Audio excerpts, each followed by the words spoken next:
So if you remember Gita Mahatma, which is compiled by Adi Shankaracharya, so in glorification of Bhagavad-gītā, so he compiled these 7 shlokas.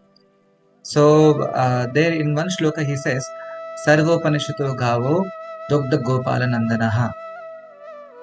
So he said, if you compare all the Upanishads are, all of you know about the Vedas, at least you heard about the Vedas.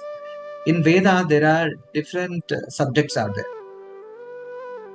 there. Different divisions of Vedas are there, like Brahmanas, Aranyakas, and Upanishads are considered as highly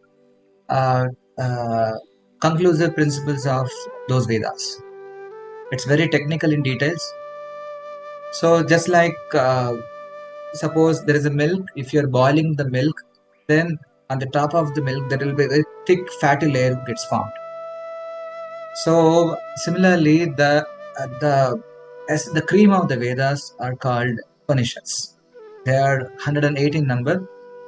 So Shankaracharya says here, if you compare all the Upanishads, which is cream of the Vedas, if you compare that to a cow, there is a cow, it represents all the Upanishads. And Dogda Gopalanandanaha. So Gopalanandana Krishna is actually the milkman. So he is milking the cow. And naturally, cow only gives milk on one condition, when it sees the calf. So Partho Vasta Sudhir Bhokta. So Krishna made Arjuna as a calf, and he is milking the Upanishad, which is the cream of the Vedas, and Dugdam Gita Amritam Mahat. The milk which is coming out of the cow is compared to Srimad Bhagavad Gita. So first of all, the cream of the Vedas are Upanishads, and all the essence of Upanishad is called Gita. So you will get to know how powerful Gita teachings are. Simply by reading and understanding Bhagavad Gita, actually we can come to the conclusion of all the Vedic literatures. So today, our main topic is Purushottam Yoga. Let's dive into that. So Gita has total 18 chapters, and each chapter there are different names are given.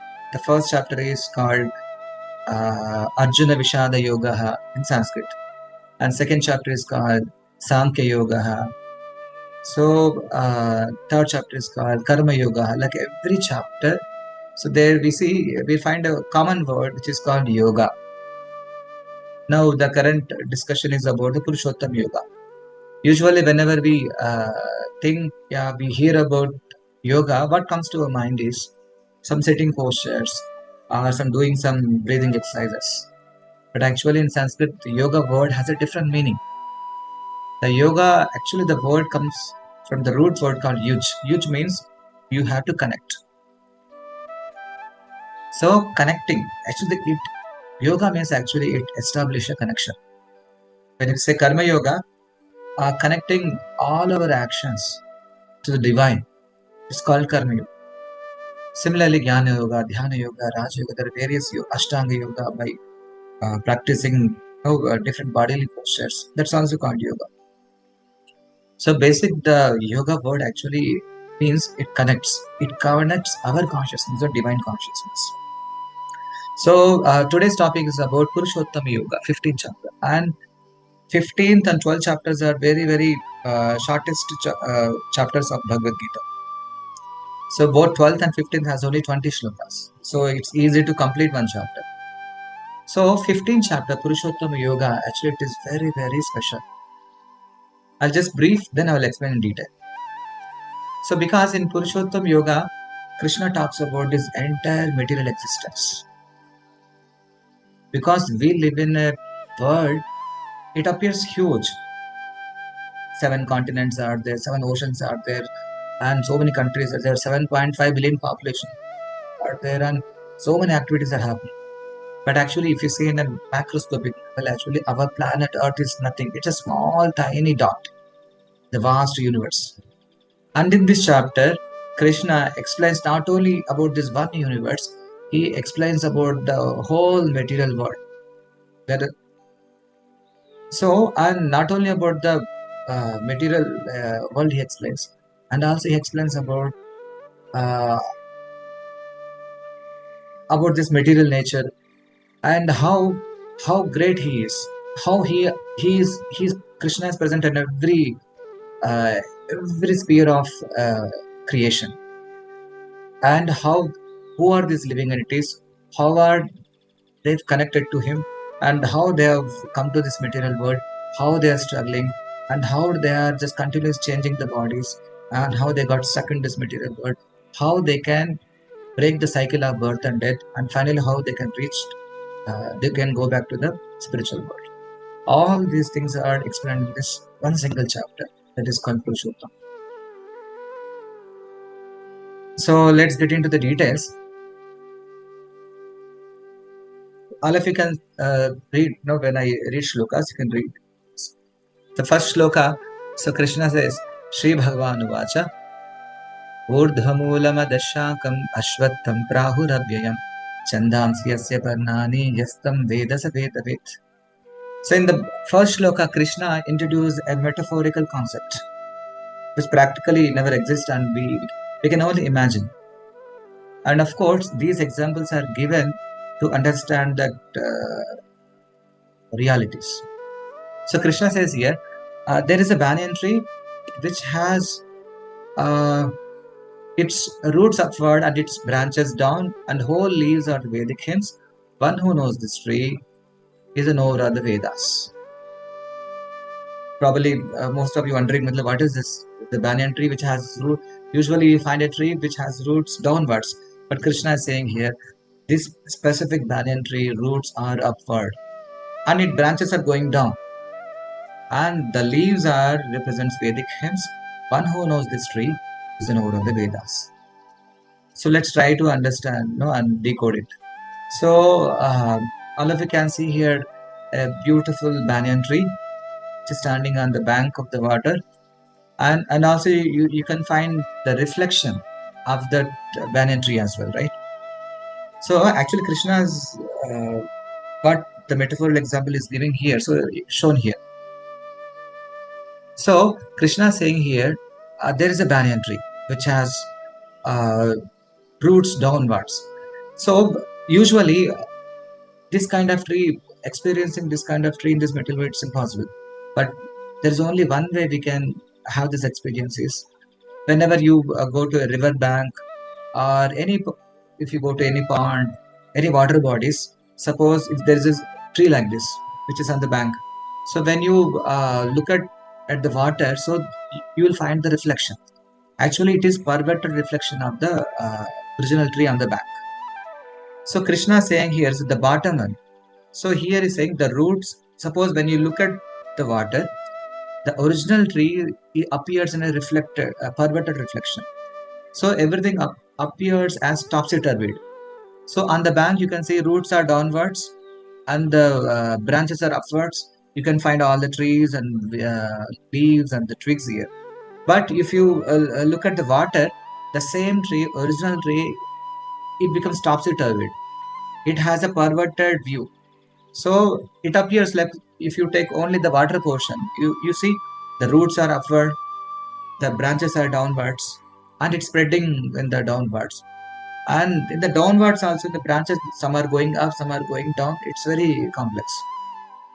What Krishna is explaining here in the first sloka is, he is comparing this entire material universe, creation, in fact, with this, the perverted reflection of the tree. So here, the original tree, which is on the bank, represents this spiritual world, which is eternal. So this material creation, actually, it is a perverted reflection of the original spiritual world. Just like spiritual world, everything is permanent, and there is no birth and death, and soul remains forever as it is. But whereas in this material world, it totally becomes topsy-turvy. Like we all have very short lifespans. We keep changing. Everything in this material world keep changes, just like seasonal changes. And here, there are people, they have no experience of the spiritual world. There is no old age, there is no birth, there is no disease, there is no death. It's always spiritual bliss. Sat, Chit, Anandamaya. They're eternal. Everything is eternal. And Chit, everything is all knowledgeful and always there in spiritual bliss. Whereas in the material world, which is perverted reflection of the spiritual world, where everybody experience the temporariness. And people have limited knowledge. Most of the people are ignorant. And here people are hankering for the happiness. But actually, and always people chase after the happiness. But somehow, nobody gets the desired happiness here. So this is how Kṛṣṇa explains with a metaphorical example by giving, he says, there is a tree, there is the material universe, its roots are upward and the branches are downwards. And the leaves are compared to Vedas. And basically Veda, there are so many instructions to perform karma kand here. You can do this and you will get this, you can do this and you will get this. So, and Kṛṣṇa is saying here, one who knows this tree perfectly, and he is the knower of Vedas. So let's see second shloka how Kṛṣṇa briefs further. Adaschodvam prashitastasya shakha punapravruddha vishaya pravalaha adasya moolan anusantatani karma anubandhini manushloke. Further he says, the branches of this tree extend downward, upward, nourished by the three modes of material nature. The branches are actually, it's extended downward and upward because some branches goes down, some branches goes up, and these branches are nourished by three modes of nature. What are the three modes? Sattvagun, Rajogun and Tamogun. Because this entire material creation actually, it is predominantly influenced by the three modes, Sattva, Raja, Tamo. And the twigs in the tree are compared to sense objects. Like our senses has a particular object. Like eyes wants to see something, tongue wants to taste something, ears wants to listen something, and tongue wants to smell something, and skin wants to touch. So every sense has been designed particular sense objects. And the twigs are compared to sense objects. And these are bound to fruitive actions. Because everybody wants, at the end of the action, what exactly they want is the fruits, the result. Because of this action, reaction, action, there is a unending cycle gets formed. Action, kriya, pratikriya. So the living entity, Kṛṣṇa is saying here, the living entity, because he has been living here in this conditioned world and jumping like one branch to another branch, another branch to another branch, similarly leaving one body, another body. So this actually in this material world, living entity is continuously changing different bodies, experiencing only unhappiness here. So creating further complications. And he is taking one more.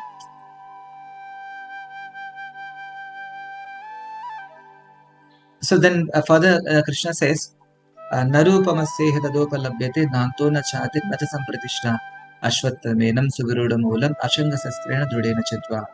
The real form of this tree cannot be perceived in this world. And one can never understand so where it ends, where it begins. So and where its foundation is. With determination, one must cut down this tree. So Kṛṣṇa is giving a hint here, because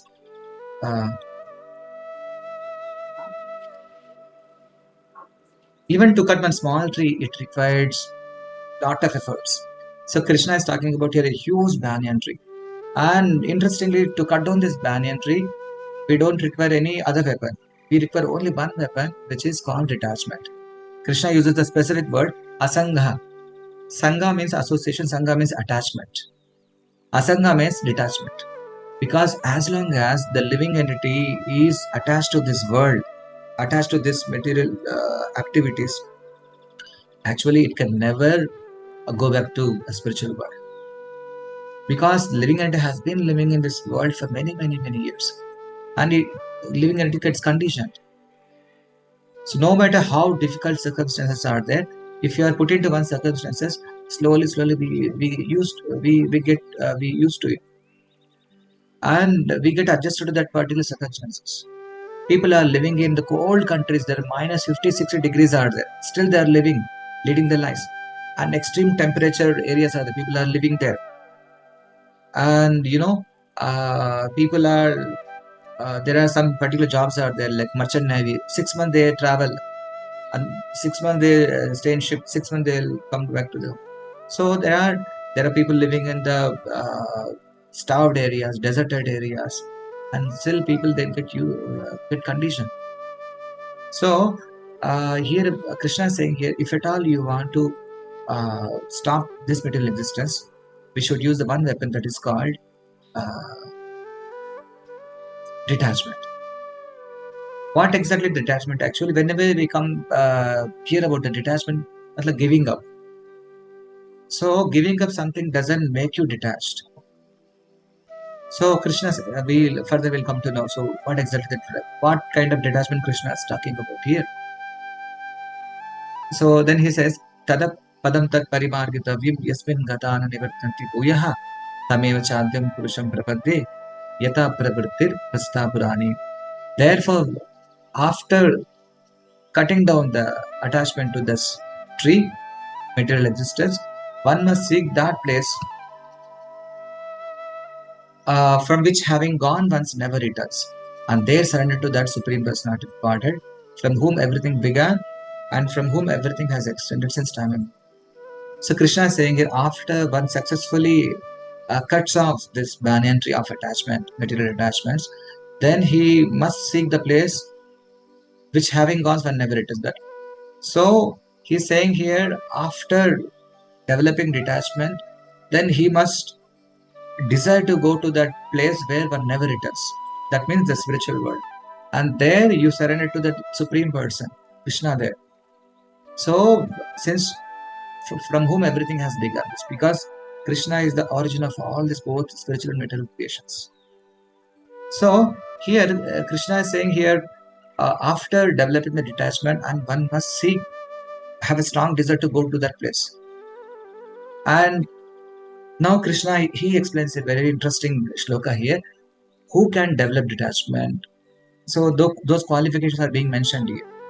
So he says, Nirmana moha jita sanga dosha adhyatma vidya vinivritta kamaha dvandaya vimukta sukadukka samnai gachanti amoda padamapiyam.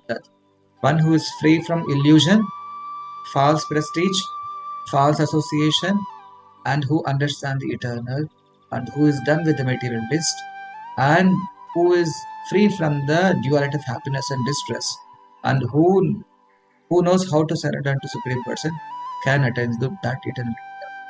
So whenever we talk about detachment, it's easy to say give up because I have so much, I can give up something.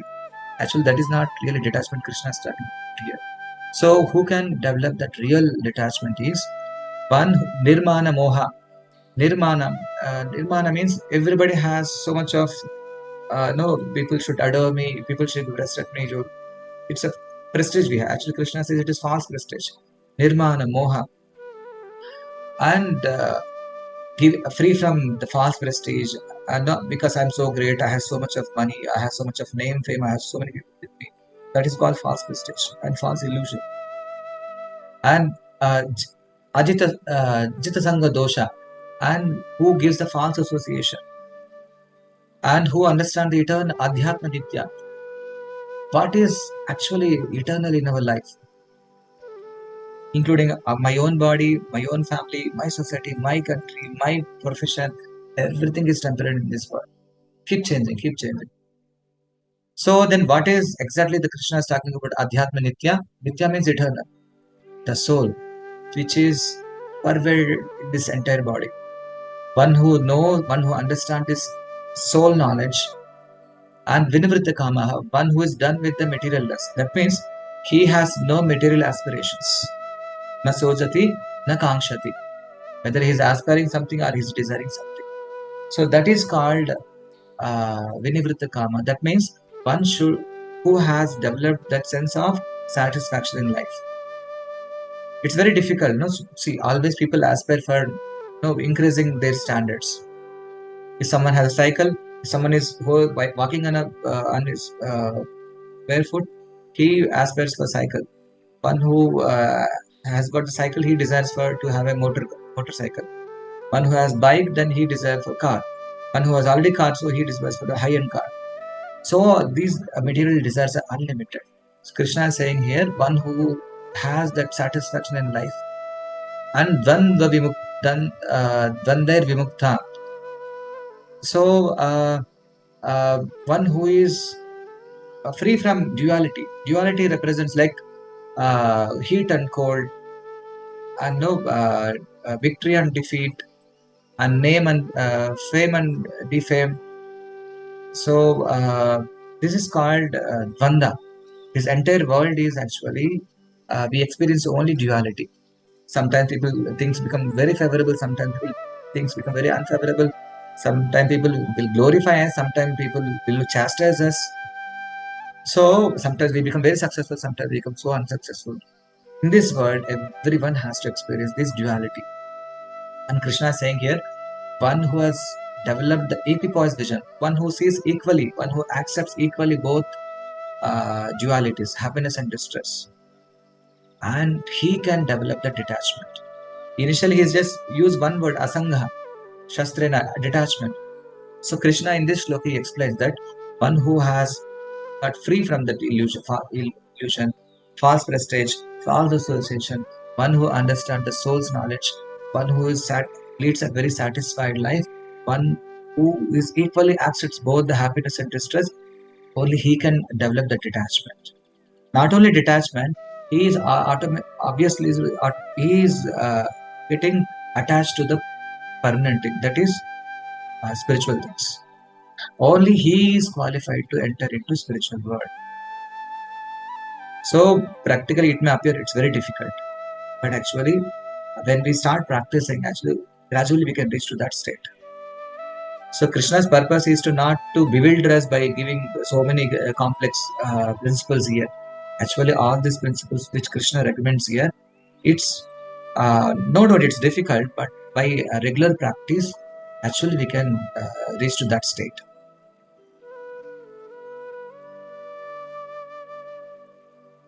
So as we discussed, so to cut down this the material existence which is represented by the perverted reflection of the tree, we need a very strong weapon that is called detachment. That detachment, how one can develop that detachment? Because when we are free from the false pride and illusion and duality, and then we get qualified to that have that detachment and attachment to Krishna, then material the tree of material existence is severed here. So now from here till 5 shlokas, Krishna explains about this material existence, material creation, because everybody is attached to this. So say something, suppose if you give one for a child, if you show one small chocolate and if you give one big dairy milk chocolate, so children always prefers to have dairy milk big chocolate than the small chocolate, because unless you give something higher, so they cannot give up the lower things. So Krishna's here now, he gives information about his own spiritual world. It's very important, and it's very interesting also Krishna how he introduces his word. He says natad bhashate suru na shashanko na pavakah yad gatvana nivartante taddama paramama. So he says the abode of mind is not illumined by the sun or moon nor by electricity. One who reaches and never returns to this material world. So Krishna is saying here, my world, Arjuna, it doesn't require any sun or moon or electricity. See, in this world, what we are living here, actually, it is totally darkness. In the daytime, so we need the help of sunlight. In the night, we need the help of electricity or moon rays, the moon rays. Because by nature, our planet is dark. So we are totally dependent on the sunrise. But whereas Krishna is saying here, my world, the spiritual world, Vaikuntha, Goloka, is all self-illuminating planets. So it doesn't require any sun or moon or electricity. In fact, every living entity is self-sufficient there. Just like in this world, we read there is certain demands of our body. We need to eat 3 times a day.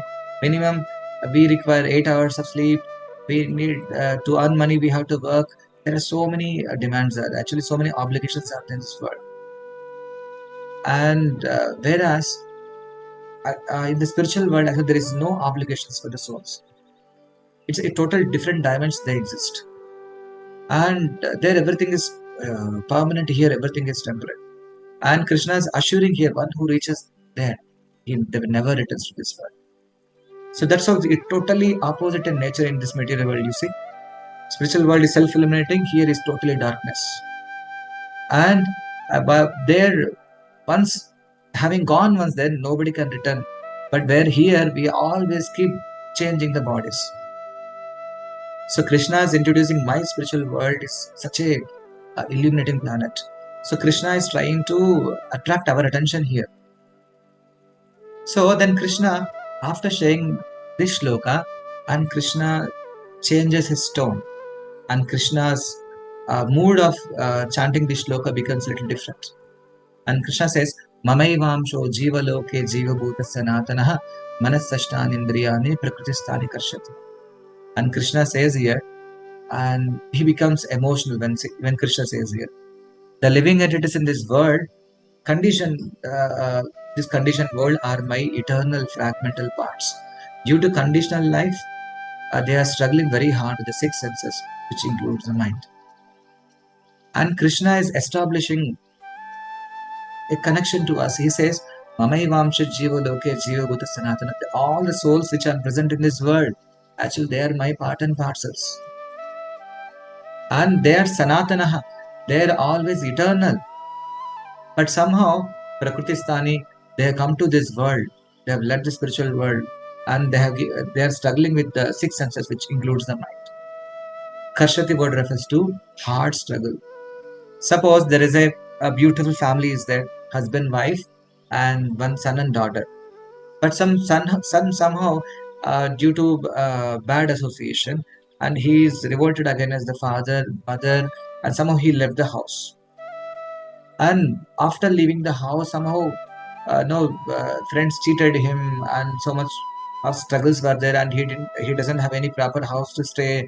He doesn't have any proper money to spend, and doesn't have proper food to eat, no proper clothing, and he's struggling. Sometimes he is begging on the streets, but somehow he was so adamant. And I will, no matter how difficult I experience, so I will not go to my father. And he's struggling. So when the father sees, even the son has revolted against the father, he left the house, but still father always, he loves that son. And he becomes very emotional. Whenever he sees his son is struggling very hard, and he becomes very emotional.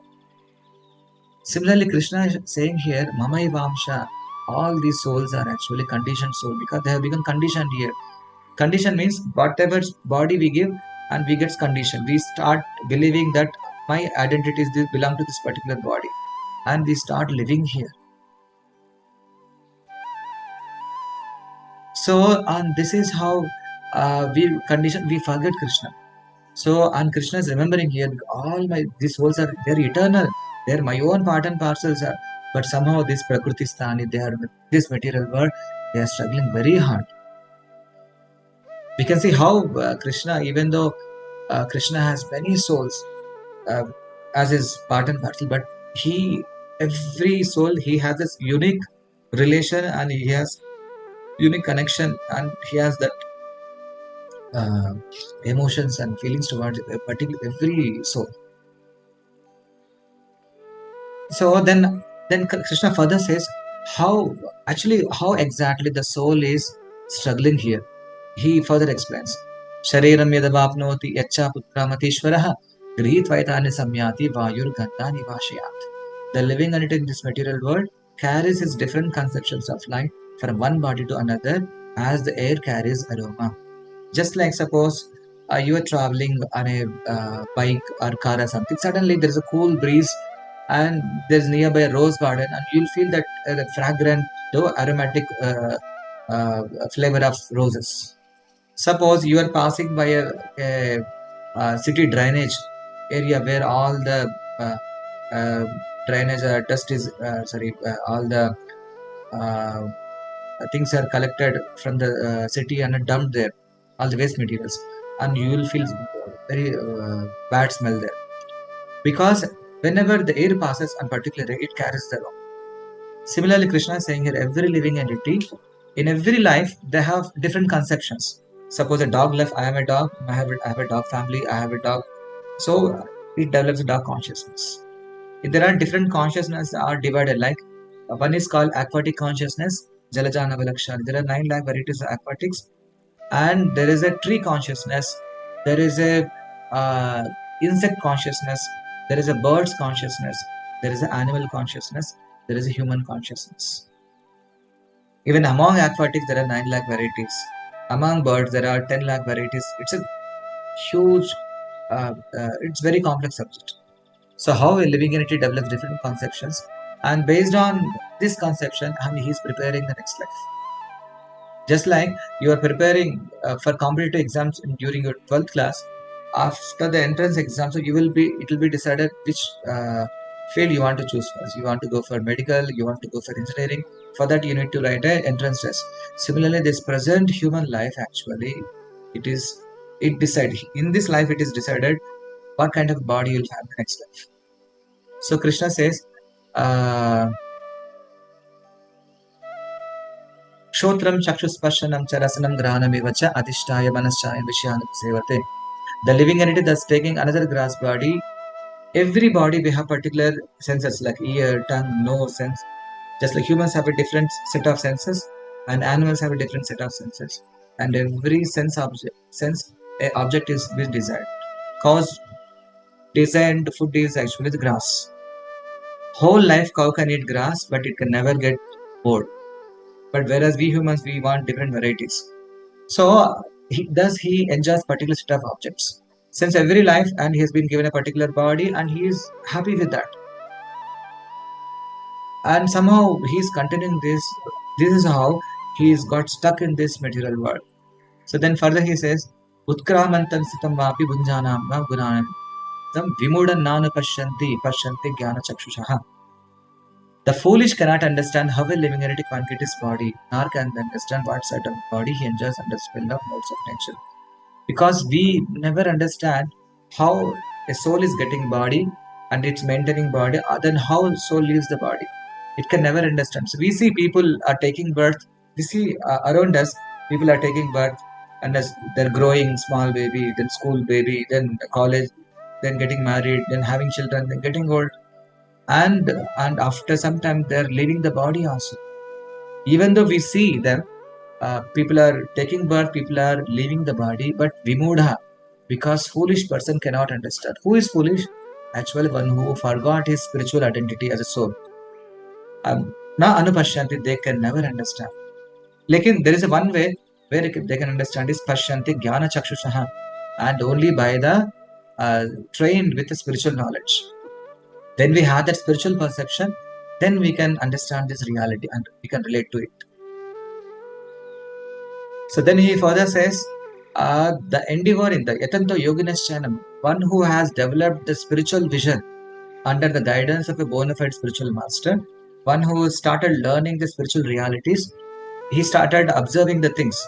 Yatanto yoginashyan, that kind of transcendentalist who is in spiritual Pashant Atmanyavasita, he can see the understand these realities. All this clearly, how a material living entity come to this world and got stuck in this material identity, and how he's struggling here, changing different bodies. Whereas the persons whose consciousness is not trained, actually they can never understand. Even though they may try very hard to understand things, but they can never understand. So then further he says, then he explains about himself. So then he says, Yada aditya gatam tejo jagat bhashyate kila yachandramasi yachagno tat tejo viddhimamakam. The splendor of the sun, which dissipate the darkness of the whole world, comes from me. And the splendor of the moon and the splendor of the fire also comes from me. So this entire universe is actually maintained by the sun. One and only self-illuminating planet in this world. So, because of we are able to live in this world because of sun. Because of sun, we are getting water, rains. Because of sun, we are getting all the grains and everything we are getting through the sun. And Krishna is saying here that energy of the sun is coming from me, and all the sun, the splendor of the moon, the fire which is purifying, which burns everything. And Krishna is saying here, that's me. It comes from me. Then he says, I enter into each planet, and by my energy they stay in orbit. I become the moon, and there will supply the juice of life to all vegetables. It's so surprising, and it's amazing thing that when you look at the sky, all planets are practically floating. Can you tell me any example in this world where which has no connection and it's simply floating on the sky? Whenever we talk about, we feel so great about our scientists. No, they're sending satellites. Actually, even though this after launching satellites, they are continuously monitored in the control rooms by so many scientists. Whereas in this space, there are so many planets with huge masses and with huge velocities, and they have been assigned particular axis. They always revolve around those axes. They never have any collisions, and they follow a particular pattern, and they're not falling down. Then who is holding? Krishna is saying here, I enter into each planet by my energy. They stay in orbit. Then he says, I become the moon, there will supply the juice of all vegetables. Because vegetation, we get the taste, the juiciness because of moon rays. See, in the macro level, in the universal level, Krishna is saying here, I am the maintainer of all the planets. And then finally, he further says, Aham Vaishvanaro Bhutva Praninam Dehamashuta Pranapana Samayukta Pachamanyam Chaturvidam. He says, I am the fire of digestion. Because we eat so many things, different varieties of food. At the end of after completion of eating, so food gets digested, and basically in our stomach produce so much of acids. In medical terms, we say acid secretion. Actually, Krishna is saying here, Aham Vaishvanara Bhuta. I am become the digestion of fire of digestion. I am the I digest your food. I am the air of life, outgoing and incoming, which I digest four kinds of food stuff. See, we can never imagine our life without even Paramatma. Because Krishna is macro level, he is present in all universe, even the micro level, he is present in our inside the body. And he is digesting our food. He is the air of life. And how does Krishna actually digest our food? How he, in a micro level, he maintains activities in our body. He further says in this shloka, Sarvasya chaham udhisannivishto mattasmriti gnanam apohanam cha vedasya sarvar ahama veda vedanta tudveda videva chaham. I am seated in everyone's heart, and from me comes remembrance, knowledge, and forgetfulness. Sarvasya chaham udhisannivishto. Krishna is saying it, I am as if Paramatma's super soul is sitting in everyone's heart. How many of us feel there is a Lord, the portion of Lord is sitting in my heart? It's very difficult to realize it. But fact is that Krishna as a Paramatma, he is sitting in our heart.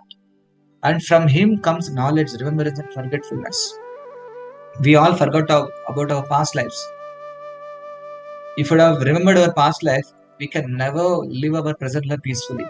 That's how, as soon as we take birth, our previous memory gets everything erased, so that peacefully we can focus on the present life.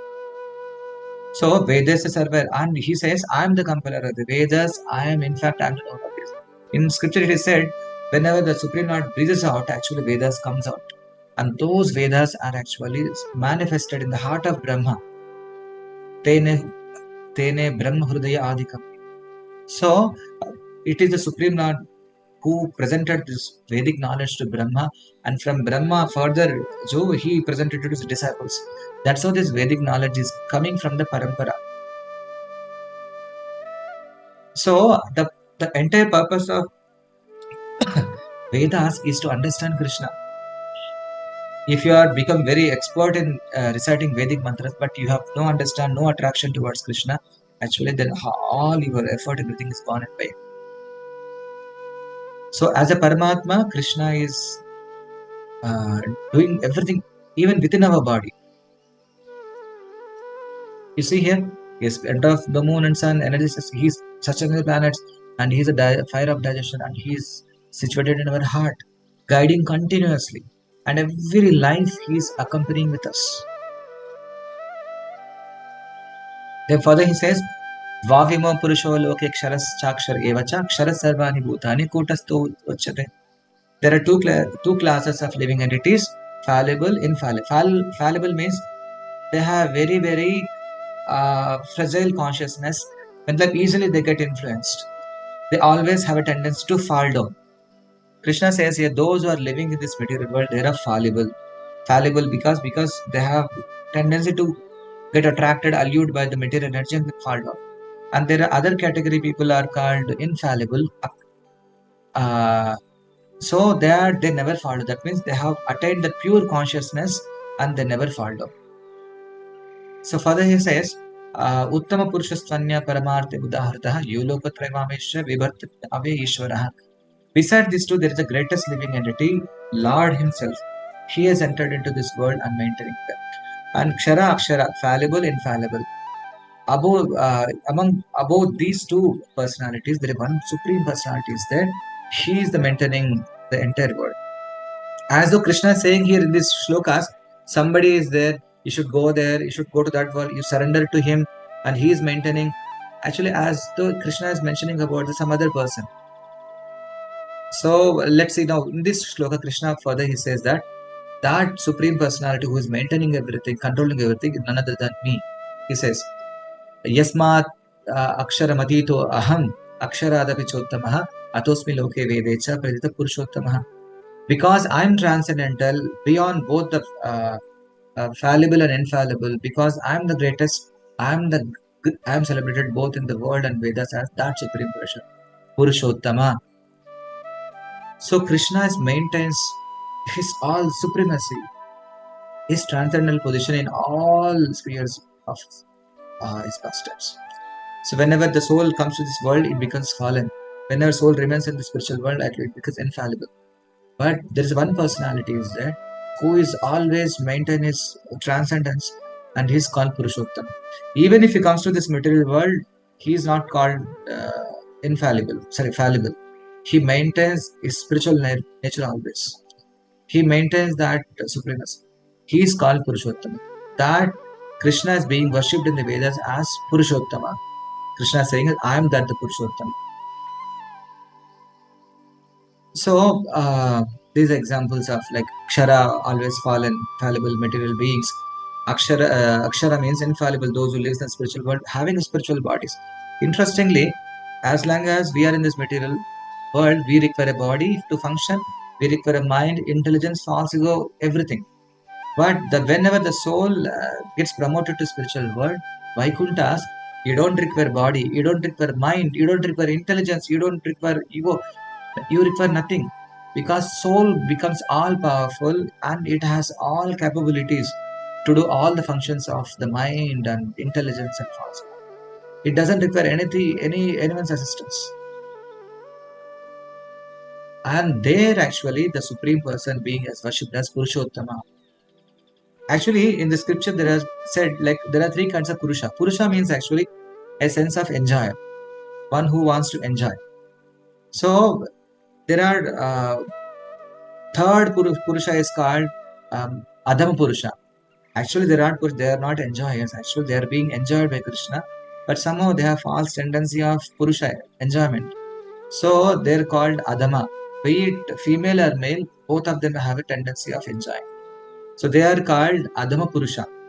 Falsely they are trying to enjoy this material world. They are called Adhama Purusha. The second Purusha is called Madhyama Purusha, who is Paramatma, and who stays in the material world in every living entity's heart. He observes, he guides, he gives knowledge, he gives forgetfulness, he gives remembrance. And third Purusha is, the first Purusha is called Uttama Purusha. The Supreme Person, as a Bhagavan, he is present in the spiritual world. See, whenever the previous shlokas we discussed, just like when Krishna says about this material existence, then I'm maintaining all the planets. The sun is coming from me. The fire, the moon, all the energies are actually it's mine. I'm maintaining all the planets. Because of my energy, they are floating in the spaces.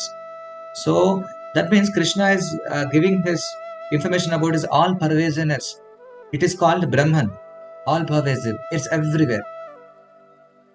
And also whenever Krishna says that I am seated in everyone's heart as Paramatma, he is explaining about the localized concept called Paramatma, Super Soul. When Krishna is saying here, I am the Supreme Person, Purushotama, I am the greatest of both Kṣara and Akshara, he is explaining about the Bhagavan aspect. So the Krishna's truth of Krishna is revealed in three states. Impersonal Brahman, who is all pervasive. Second is localized Paramatma. And third one is Bhagavan. So those are practicing Krishna consciousness. Actually, they are pursuing the truth of Krishna as a Bhagavan. Krishna is one, but actually it appears to the different people. Like those are immature persons. He appears as impersonal, Nirakar.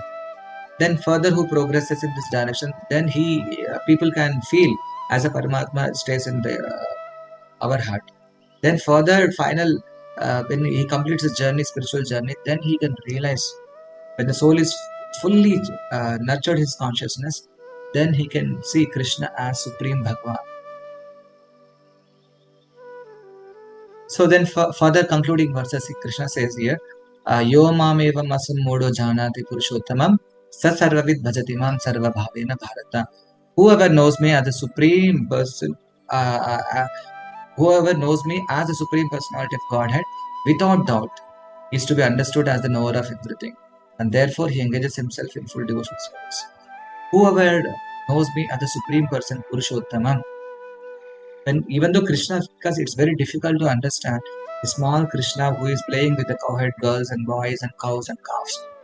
It's very difficult. Even Brahma, Indra, great personalities, even they were bewildered in understanding Krishna. So one whoever understands by the blessings of acharyas and bona fide, if we get this faith without doubt, if we can Krishna as a supreme person, then our attraction towards our attachment towards Krishna becomes very natural, and very spontaneously we engage in loving devotional service. And final verse he concludes, Iti Guhyatamam. This is very, very secret. It's a most confidential part of the Veda scriptures. Because scriptures are various types and it's vast, but the concept which Krishna explained in these previous shlokas, which is very, very confidential. Just like, suppose anyone comes to your home, you may receive him, you may make him sit in your hall and so far, you may give it some milk. So you never invite him to your bedroom and open your locker and show, see, I have this much money, I have this many jewels. You never do that, right? Because always valuable things are kept hidden. Only a person who is very closely connected to you, and you take him and you show them, so I have this much money, I have this much jewelry and everything. Similarly, Krishna, even though it is Guhyatamam, it's the most confidential in the part of the Vedas, but Krishna is explaining here because Arjuna was a great devotee. And through Arjuna, because we are trying to understand Krishna, we are trying to progress in this Krishna conscious journey, and Krishna is revealing these secrets to us. Etad buddhya buddhiman syat kritakrastasya bharata. Whoever understands this will become wise, and his endeavors will know the perfection. Actually, the kind of discussions we had, it's very, very top most confidential information in the Vedas. But it is easily, we can have easy access when we follow the instructions of a bona fide spiritual masters like Prabhupada. Otherwise, it is very difficult to understand the conclusion of the Vedic teachings. So we will just do a quick summary because at the end of session we may forget what and all we discussed so far. So initially Krishna started this chapter saying that, comparing this material universe with this, a huge banyan tree which has root upwards and branches downwards. That means this perverted reflection represents the original tree. Similarly, this material universe creation is actually it is perverted reflection of the original spiritual world. As long as we are in this world, actually we all get into the cycle of birth and death and the laws of karma. Unless we cut off this tree, suppose see, whenever look at the water, when we see the reflection, it may appear as original. Suppose there are some fruits are visible here. The moment you try to take some fruits on the water, because it appears like a tree and fruits, and it get disappeared because original tree exists on the bank, not on the water. Similarly, whenever we are pursuing so-called happiness in this world, we always chasing that happiness. At the end of the day, after achieving that position, after your so-called achievement, you will never have that satisfaction. If only success gives a sense of satisfaction in life, you may define successful people only those who are achieved, those who have money, those who have done many things. But actually, in this material world, no one can have that satisfaction because in material world, that satisfaction is not possible. People may have sense of saturation. Saturation is different from the satisfaction. So, and Krishna says here, one must develop a detachment, a sense of detachment to cut down the tree. So, how one can develop the detachment? By becoming free from the pride and illusion and not dualities and treating both, accepting both happiness and distress equally. So, then gradually we develop the detachment and also same time attachment to Krishna. It happens simultaneously. Only those who can cut down the tree, this tree of material existence. Then Krishna explains about his own spiritual world. Why one should go to see what is problem with this material world? Why one should go there? Because in every aspect of our life, we are forced, we are restricted, we are punished. Whereas in the spiritual world, actually, it is totally free because soul can experience real freedom in the spiritual world. You're not bound by the laws of karma there. Just like Krishna says here, my abode is not illumined by sun or moon. Everything is self-illuminating. Everything is so all knowledgeful, eternal, all blissful. So further says, and during this material existence, because all the souls are my own part and parcel. See, we can see the love of Krishna because souls wanted to enjoy falsely, independent of Krishna. Krishna has created so much of, hidden so much of arrangement, creating sun, moon, planets, and different system only for one reason, because souls wants to have a enjoyment which is independent of Krishna. To give that experience further, so this world has been created. So, and Krishna saying here, my own souls are that they're all my own part and parcel. They are struggling this material world, and they are eternal, but somehow they forgot their eternity, and now they are struggling here. So, one who has developed knowledge, actually, they can see this how we're living entity changing different bodies according to karma. Otherwise, it's not possible to experience this. So, and further, Krishna says that see how in a macro level he is because he is giving the energy through sun. He is giving providing many things to the world: sunrise, moonrise, fire, and even in fact, he's sustaining all the planets. And even including our own digestion process is happening because of him. He is Vaishvana, he is a super soul, he digests our food. And as a Paramatma, he is sitting in our heart. He is not so far, he is very near, he is living, he is sitting within the heart.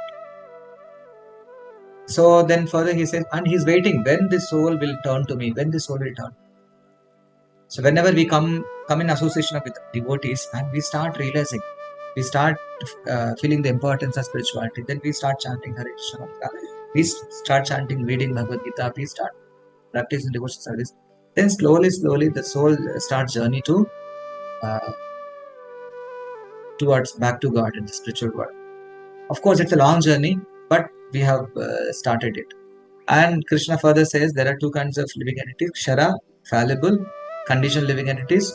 Those who stay, those who got stuck in this material world, and other living entities, Akshara, they're infallible. Those who achieved pure consciousness and they are allowed to stay in spiritual world. And above this, there is a one supreme person, Purushotama, Krishna is there. As a Bhagwan he is present in this spiritual world. As a Paramatma is present in this, everyone's living in his heart. As a Brahman he is pervaded everywhere. So Krishna is saying here, these are very, very confidential. So one who knows and they become wise and they start practicing Krishna conscious under the guidance of spiritual master. Hare Krishna.